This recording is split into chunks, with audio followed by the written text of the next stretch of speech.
Hi, thanks for joining me for the next instalment. Today I'm going to be fitting the flywheel on. I might be fitting the clutch, maybe fitting it back to the gearbox, or I might be doing the timing belt.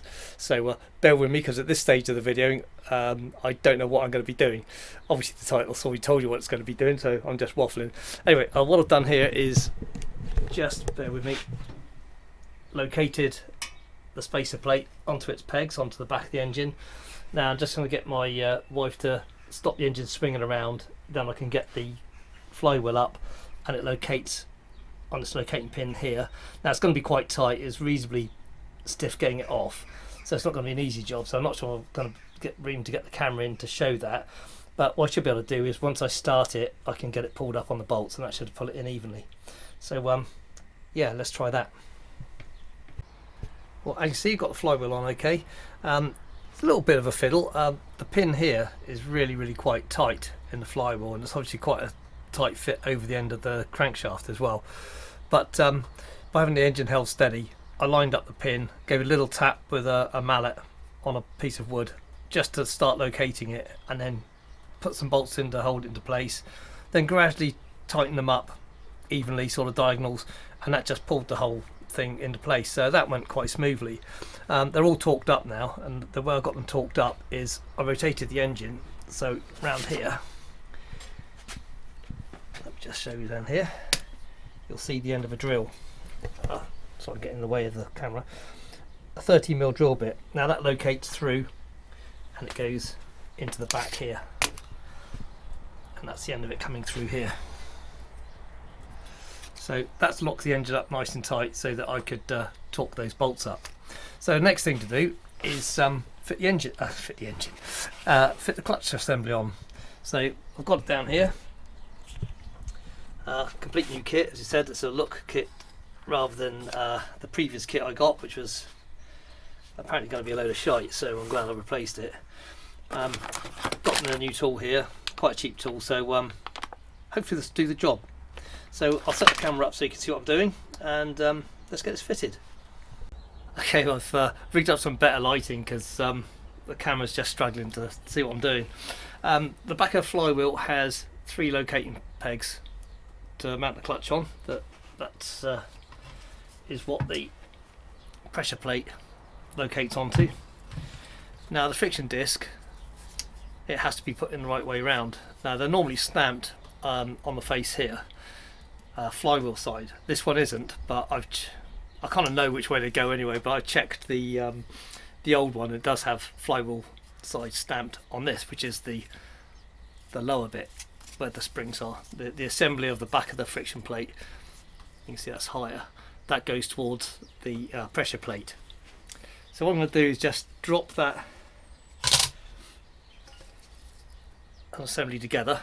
Now it will wobble around a bit, and hopefully we can just start to get this located on.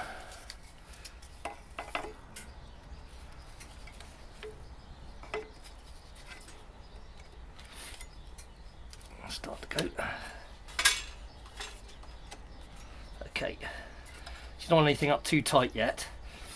I'm just going to pop a couple of bolts in just so things don't fall out.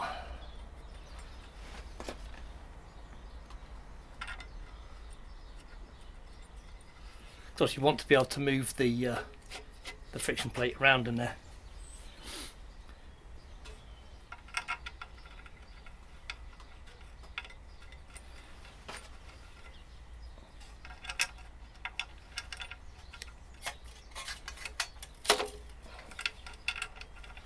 Okay, it's just not quite going on this peg at the bottom here yet. There we go.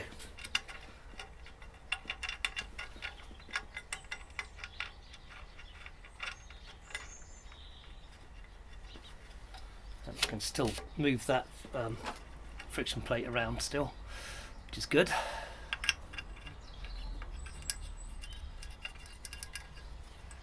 Now, I've not used this tool before, so I'm hoping it's not going to be a complete failure.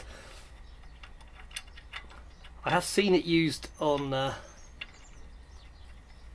videos on YouTube before, and that's what made me kind of buy it really.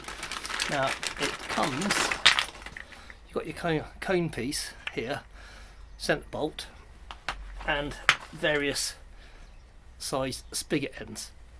So I've already previously found one that fits inside the spigot of the engine, the back of the crankshaft, which is this side. So I drop the bolt through, and actually as that tightens up, that will expand this out and grip it. So this is the theory anyway. So I'm just going to put this back into here like that. I'm hoping that's going to be long enough to go in all the way inside actually. Let's see if I can get that up inside the spigot.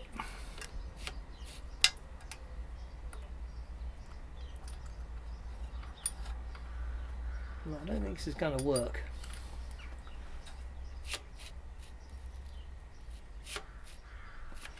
I think what I might be needing to do is fit the bit that fits. So there's different sizes, and this one actually I know fits inside the pressure plate centre. So I think that's what I've got to use. So that's gone into there.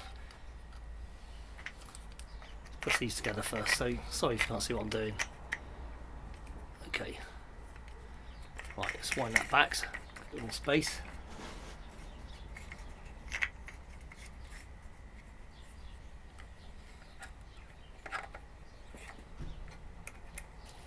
Oh, I see that is actually starting to centre that up.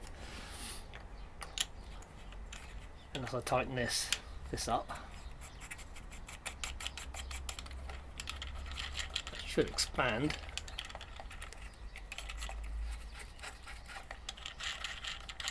Or is it just pulling it out? It's just pulling it out. That's not. It's actually starting to work.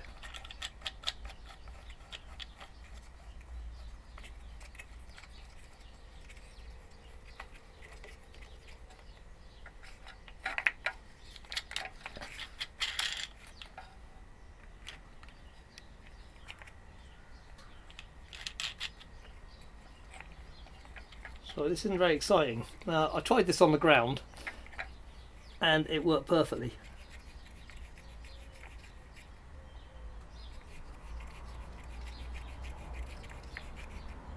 Okay, that's kind of gripping now.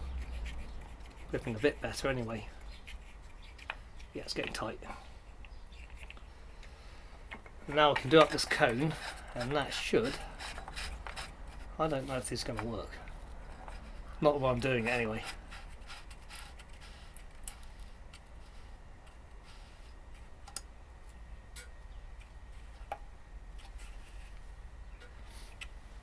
Okay, I'm just going to tighten these bolts up and just see if that's actually holding it central, and if not, I'll start again with another method. Like I say, I don't cut these videos. If things go wrong, you see everything that goes wrong. That's the only way that we can all learn from it. Okay, well, it's going to get boring when I do these up, so I'll just skip to the end of that.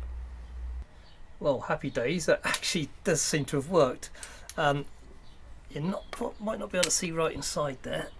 No, I'll take a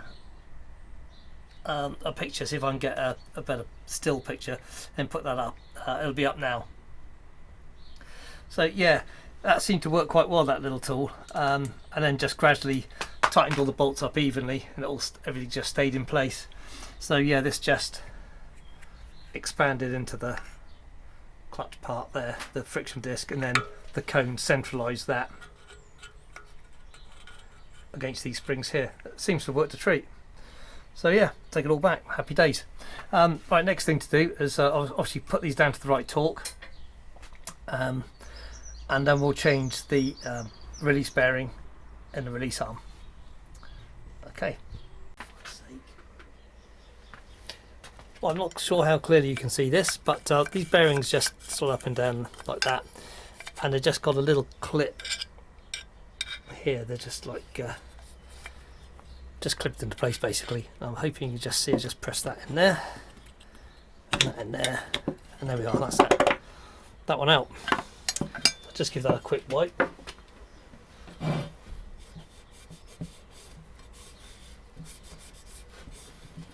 I don't know if they're generally greased up or not. Just get a new one ready, and same, it's got this little clips there, and that should hopefully, that's it, that's in place. That's simple. And to refit back into the bell housing, I've got this little clip here, and that sits on a ball joint, so let's get a good covering of grease, and we'll just slip that back in. So I'll turn the camera around just so you can see that going back in. Right, hopefully you can see everything okay.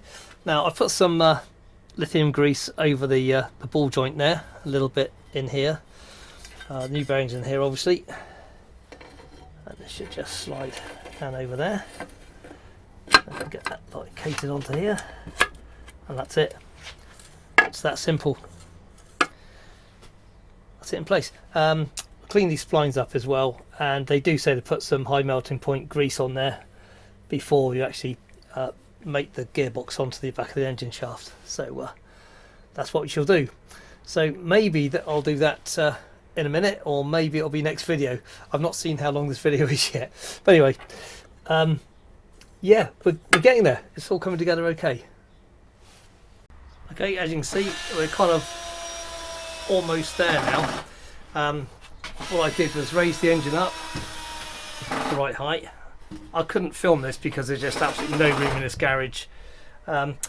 Raised the gearbox up on blocks just to try and get things more in alignment.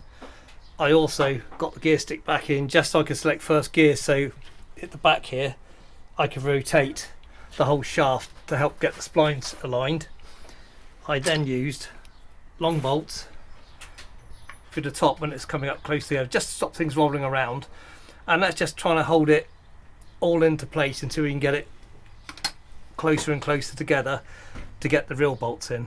Nothing's been forced, not been sort of over tensioning anything. It's a softly approach. You don't want to break anything, but it does look like it's starting to go. So a few wiggles, I think, a few more bolts in, and I think it'll just pull together gently. So yeah, so I couldn't film that, but it would have just been impossible to do a good job of it. But hopefully my method explained there explains how we actually did it. Well, it's not there yet, is it? Okay, well, just to round this up, yeah, it actually went together, no issues at all in the end. So as I explained how I did it just now, and I did it on my own. It would have been handy to have two people here, I think, maybe to get a bit more wriggling about, and would have been a bit quicker. But no, it's all slid together really quite nicely. So I'll just come around the other side of the engine, shoot this side.